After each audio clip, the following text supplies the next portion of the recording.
우리는 오늘 성탄절을 맞이해서 지금 성탄 축하 예배를 드리고 있습니다.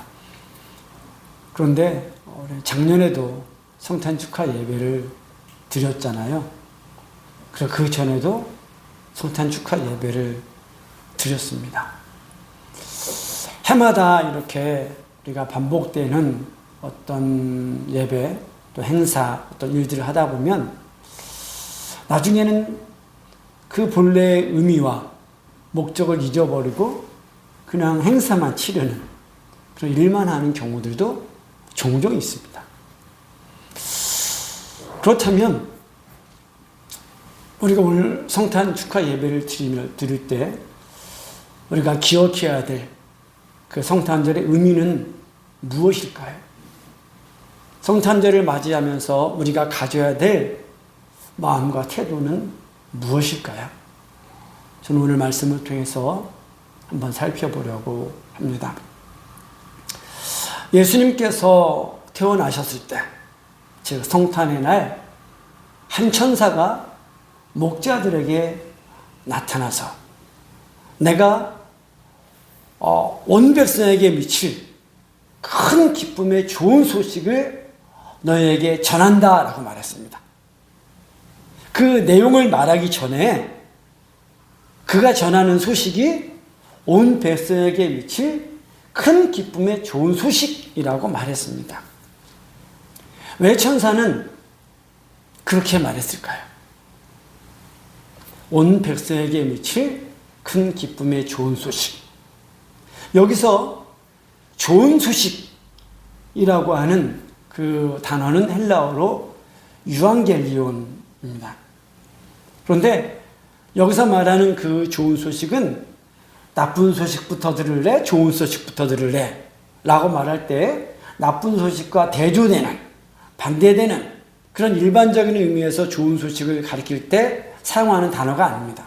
유앙겔리온이라고 하는 말은 좋은 소식이고 이 말은 다른 말로 번역할 때는 복음이라고도 번역을 합니다. 그러니까 이 유앙겔리온이라는 그 단어는 언제 사용하냐면 당시 로마 황제와 관련해서 사용하던 단어였습니다.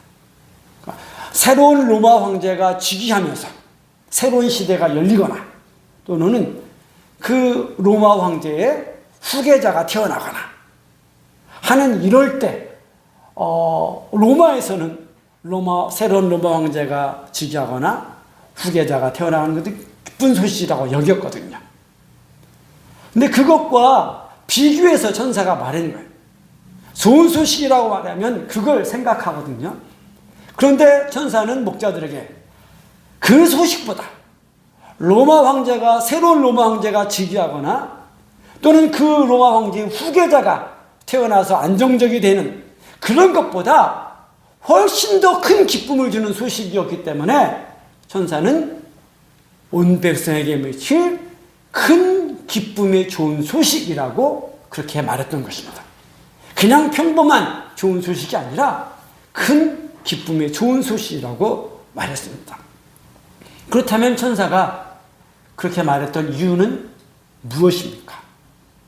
그가 전하는 소식이 하나님이 보내시는 구주에 대한, 구원자, 구세주에 대한 탄생에 대한 소식이었기 때문입니다.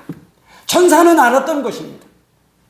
로마 황제와 관련한 어떤 기쁜 것보다도 오늘 태어난 구주 예수 그리스도에 대한 탄생이 온 백성에게 더 큰 기쁨을 가져다 줄 것이다 라고 천사가 알았던 것입니다.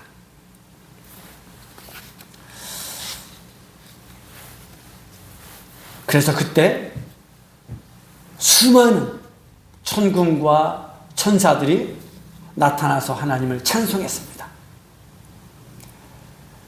천군은 하늘의 군대를 말하는 거예요.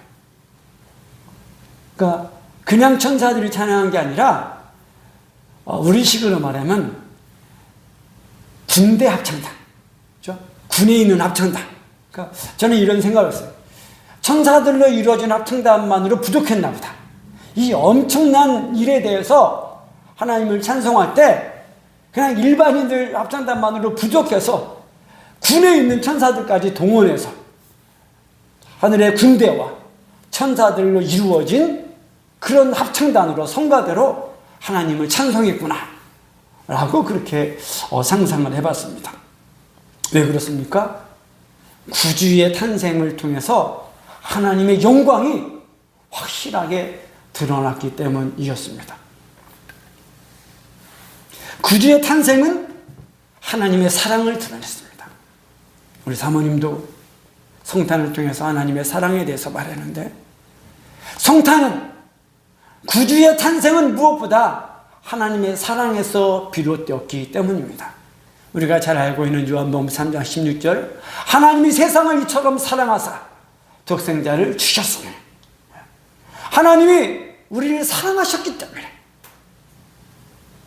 우리는 하나님을 배반했는데, 우리는 하나님을 떠났는데, 우리는 하나님을 몰랐는데, 우리는 하나님과 원수가 되어 있었는데, 하나님이 싫어하시는 죄만 짓고 있었는데, 하나님은 우리를 사랑하셔서 우리의 구원자를 보내주셨던 것입니다. 그래서 구주의 탄생은 무엇보다 하나님의 사랑이 드러난 것이었습니다. 또 구주의 탄생은 하나님의 신실하심이 드러난 것이었습니다. 아담과 하와가 에덴 동산에서 범죄했을 때 하나님께서는 그들에게 그때부터 구원자를 약속하셨습니다. 여자의 후손이 뱀의 머리를 상하게 할 것이라고 그렇게 하셨고, 이후로 계속해서 하나님께서는 선지자들을 통해서 우리의 구원자를 보내실 것이라고 약속하셨습니다. 그 가운데 하나는 미가 선지자가 예언한 것이었는데, 미가 선지자는 주께서, 그리스도가, 구주가 베들레헴에서 태어날 것이라고 그렇게 예언했습니다.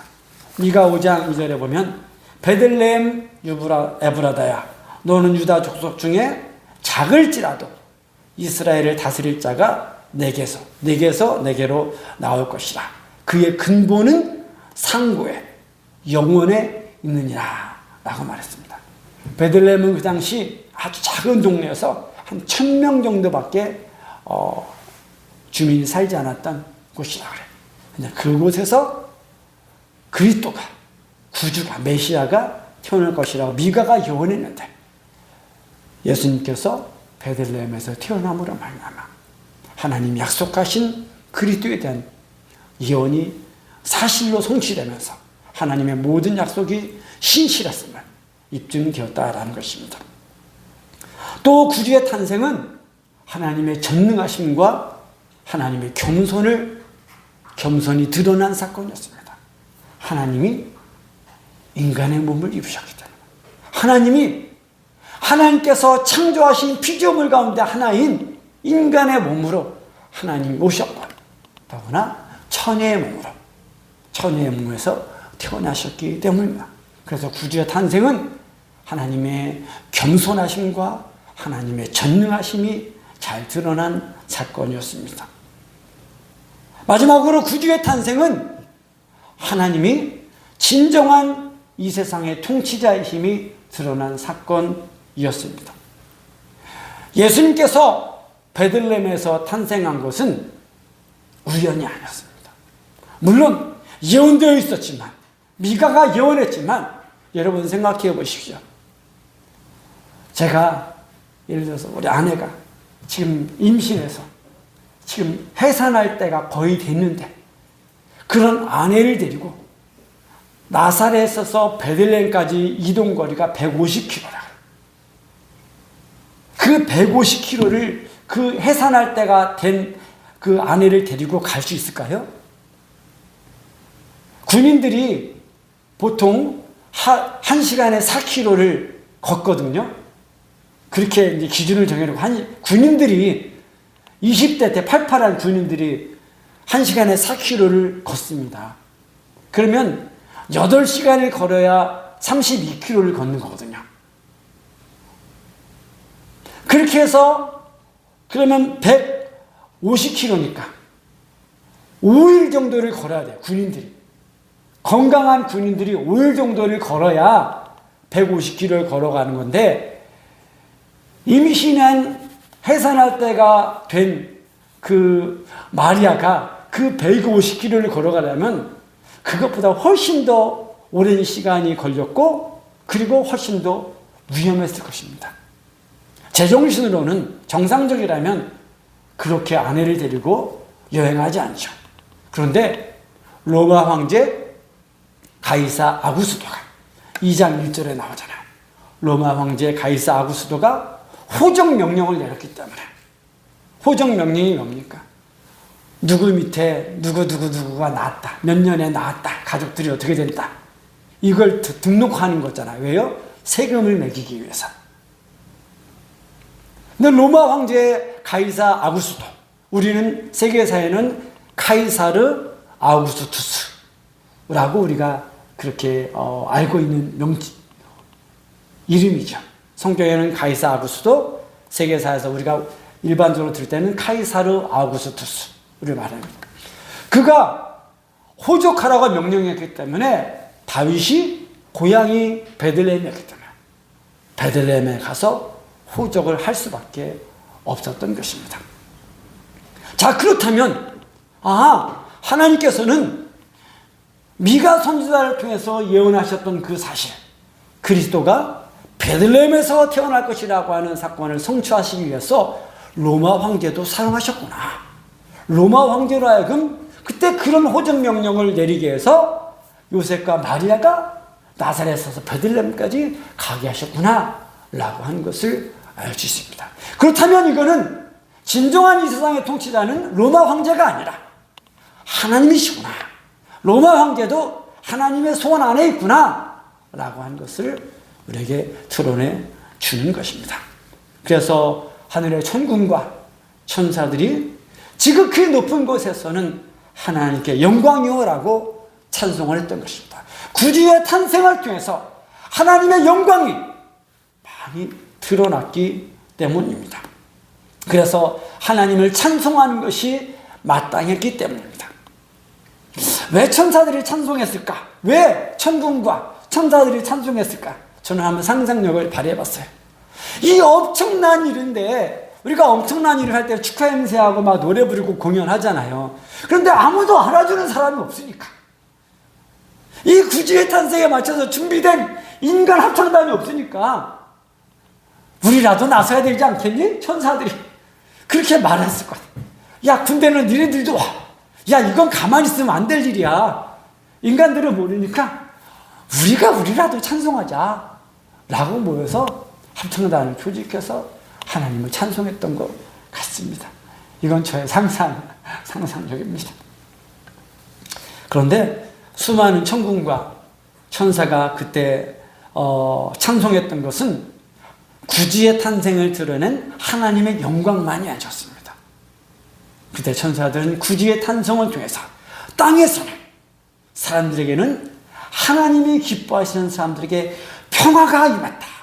평화가 임한다는 것으로 하나님을 찬송했습니다. 이 설교를 준비할 때 제가 주보에 실었던 이 찬양이 생각났습니다.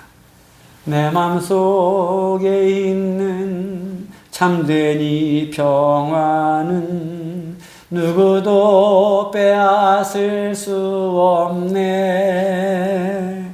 주님은 내 마음에 구주 되시었네. 오, 주 없인 살 수 없네. 오, 주 없인 살 수 없네. 오직 주께만 구원 있네. 주님 없는 세상 평화 없네. 오, 주 없인 살 수 없네. 특히 이 첫 부분, 내 마음속에 있는 이 참된 평화는 누구도 빼앗을 수 없네. 이 부분이 생각이 났습니다. 우리는 예수 그리스도를 우리의 구주로 영접했을 때 우리 마음속에서 비로소 참된 평화를 얻었습니다. 누구도 줄 수 없었던 참된 평화. 하나님의 심판도 두렵지 않고 사람들이 가장 두려워하는 죽음도 두렵지 않고 그리고 미래도 두렵지 않은 참된 평안을 얻었습니다. 그리고 이 평안은 누구도 빼앗을 수 없습니다. 저와 여러분은 이 평안을 누리고 있다고 믿습니다. 그래서 천군과 천사들이 구주의 탄생을 통해서 하나님이 기뻐하신 사람들에게 참된 평화가 임한다고 해서 하나님을 찬송했던 것입니다. 사람들에게 참된 평화를 주시는 하나님을 찬송하지 않을 수 없었던 것입니다. 그런데 여기에 사용된 평화라는 단어도 우리가 주목해야 하는 그런 단어입니다. 사랑하는 우리 딸, 눈 크게 뜨고 예수님이 태어났을 이 당시 호정명령을 내리라고 했던 황제가 로마 제국의 최초의 황제였고 가장 위대한 황제로 불려졌던 카이사르 아우구스투스였습니다. 우리는 이제 어렸을 때는 그는 옥타비아누스였잖아요. 근데 그는 율리우스 카이사르의 독재 정치 이후에 고조에 달했던 로마 제국의 내전을 종식하고 로마의 평화를 가져왔습니다. 그리고 이때부터 로마는 200년 동안 평화의 시대를 열었습니다. 그래서 그 당시 사람들이 이 카이사르 아우구스투스가 로마의 평화를 가져왔다고 해서 찬사를 했고 원로원이 그에게 존엄한 자라고 하는 의미의 아우구스투스라고 하는 호칭을 주었습니다. 그래서 그때부터 카이사르 아우구스투스라고 불려졌던 것입니다. 그런데 천국의 천사들은 구주의 탄생이 진정한 평화를 사람들에게 가져다 준다라고 찬송했던 것입니다. 로마 황제 카이사르 아우구스투스가 가져온 평화가 그 전쟁이 없는 평화가 진정한 참된 평화가 아니라 구주 예수 그리스도가 가져오시는 평화가 참된 평화라고 선포했던 것입니다. 그리고 아우구스투스가 열었던 그 팍스 로마의 평화는 200년밖에 지속이 되었지 않았지만 예수 그리스도가 주시는 평화는 우리 안에 영원히 지속되는 평화이기 때문입니다. 그런데 여러분, 성탄의 그런 찬송은 천군과 천사의 찬양으로 끝나지 않았습니다. 천군과 천사의 찬양을 들은 자들이 누구냐면 목자들이었잖아요. 목자들이 천군과 천사의 그 엄청난 찬송을 들은 다음에 천사들이 하늘로 올라가니까 우리가 빨리 가서 이 사실을 확인하자라고 해서 빨리 베들레헴을 가서 요셉과 마리아와 아기 예수를 찾았습니다. 그리고 보았습니다. 그리고 그들은 돌아갈 때 그들이 들은 것, 천사를 통해서 들은 것, 천군과 천사의 찬양을 통해서 들은 것과 그리고 자기들이 눈으로 본 그 구주 예수 그리스도로 인해서 하나님께 영광을 돌리면서 찬송하며 그들이 있던 그 들판으로 다시 돌아갔습니다. 그런데 그것도 끝이 아니었습니다. 예수님이 탄생한 후에 정결 예식을 치르기 위해서 약 40일 후에 예수님과 마리아와 요셉이 예루살렘 성전으로 올라가는데 그때 시므온이라고 하는 의롭고 경건한 사람이 40일이 태어난 지 40일이 지난 예수님을 보고 찬송했습니다. 영광을 드렸습니다. 그는 의롭고 경건해서 하나님으로부터 너는 죽기 전에 내 눈으로 그리스도를 볼 것이다 라고 하는 말씀을 들었습니다. 얼마나 그가 하나님께서 이스라엘을 위로해 주시기를 기다렸던지 얼마나 사모했던지 하나님께서 그에게 그런 말씀을 주셨던 것입니다. 그런데 마침내 어느 날 성령의 감동을 받아서 그가 예루살렘 성전에 들어갔을 때 아기 예수님이 나온 것을 자기 눈으로 보게 되었던 것입니다. 그래서 하나님을 찬송했습니다. 이것을 통해서 우리는 성탄절에 예수님의 탄생에 대해서 우리가 가져야 할 태도는 무엇보다 그것을 기뻐하며 찬송하는 것이구나 하는 것을 알 수 있습니다. 성탄에 나타난 하나님의 영광을 보면서 감사하며 영광 돌리는 것이구나 라고 하는 것을 알 수 있습니다. 어제 저녁에 이 케이크를 사려고 할 때 사모님이 뚜레쥬리에 갔다 오더니 그런 거예요. 예수님의 성탄절에 사람들은 왜 이렇게 케이크를 많이 사는 거야? 뭐 이런 얘기를 했어요. 예수 믿는 사람들이 그 축하하려고 그런 거 아닐까? 예수 안 믿는 사람들도 많이 산다는데 그 사람 왜 그러지? 그런 생각을 했습니다. 사람들은 성탄절에 그냥 즐기는 날로 생각하죠. 하지만 우리는 성탄절에 무엇보다도 구주의 탄생을 통해서 하나님의 영광이 드러난 날이구나. 하나님이 어떤 분이신지 드러난 날이구나. 하나님의 사랑, 하나님의 신실하심, 하나님의 전능하심, 겸손하심, 하나님께서 이 세상을 다스리심이 드러나는 것이구나. 또 하나님의 진정한 평화를 우리에게 주시는 것이구나 라는 것들을 알고 기뻐하고 감사하며 찬송하며 하나님께 영광을 돌려드릴 수 있는 저와 여러분들 되기를 소망합니다. 목자들은요 겨우 아기 예수님만 봤어요. 시므온도 마찬가지입니다. 겨우 태어난 지 40일이 되는 40일밖에 안 지난 예수님을 봤습니다. 그럼에도 불구하고 예수님을 구원자라고 하면서 기뻐하고 찬양했습니다. 그들은 예수님이 성장한 모습을 전혀 보지 못했습니다. 그들은 예수님이 그리스도로서 사역을 시작하신 것을 보지 못했습니다. 그들은 예수님이 하나님 나라의 말씀을 가르치신 것을 보지 못했고 예수님이 우리로서 십자가에서 죽으시고 부활하시고 승천하시고 지금도 하나님 보좌 우편에서 우리를 중보하신 것을 전혀 알지 못했습니다. 그러나 우리는 다 알고 있잖아요. 예수님이 성장하셨고 그리스도로 사역을 시작하셨다는 것, 무슨 말씀을 전하셨는지, 그리스도께서 우리 위해서 십자가에서 죽으시고 부활하시고 승천하시고 하나님 우편에 계신 것까지 우리는 다 알고 있습니다.